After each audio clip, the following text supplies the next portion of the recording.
Hey everybody, my name's Sam. You might know me from the Enjin community as Sam the Bay. I work on the ASCII project. I just recently got inspired to tell my story about how I became an indie game developer and then how that eventually led to me working on Enjin. I've been a professional developer for about 15 years. I grew up playing awesome classic games, Diablo, the original Diablo, Baldur's Gate, Warcraft, and those were games that really inspired me. In junior high, I decided that I was going to start learning to make games myself. So I decided to teach myself C++. I went out and bought a book, C++ for Dummies, and then I just started teaching myself. And after a while, I eventually turned out my first game.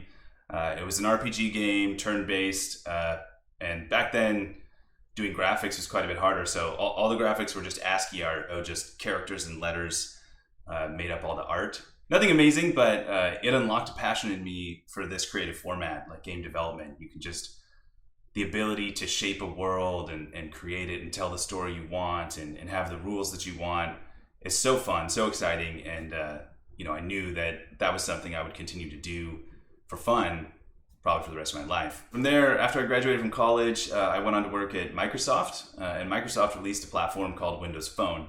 They were pushing employees to develop on the platform. And so they had a system called XNA where you could write games on Windows Phone. And so I taught myself that and eventually released a game called Legends of Descent. It ended up being the most popular RPG on the platform, grew to over 1 million downloads.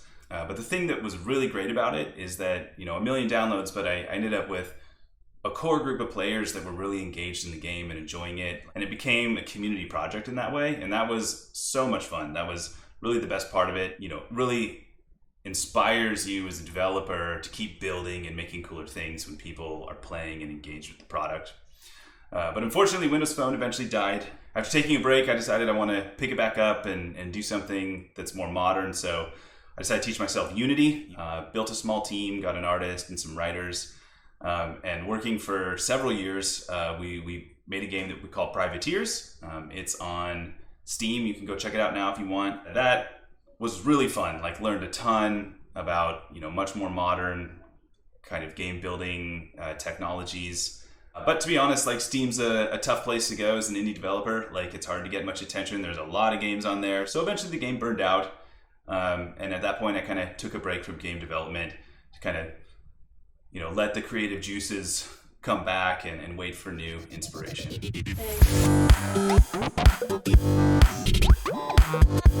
Well, it really started when I was reading the news and I came across an article about a land plot in ASCII Infinity selling for $1 million. And I thought, whoa, that's crazy. How is that even possible? I need to go check out, see what's going on here. There were a few things that I didn't really like about the projects that were coming out at that time. One was that prices were just way too high. It created a huge barrier to entry that prevented a lot of people from participating in the games. And the other one is that the economies really seem to be driven by the developers and not by the players. But we need to actually give that control back to the players, let them have control of the economy. We need to make sure that the barrier to entry is as low as Web 2 games, and we really need to harness the areas where Web 3 shines. And I think that's about game designs that really encourage and reward trading, as well as using player-driven governance to build community engagement. Based on this, what I've seen, Enjin Blockchain really has the right technologies in place that we need in order to move that needle.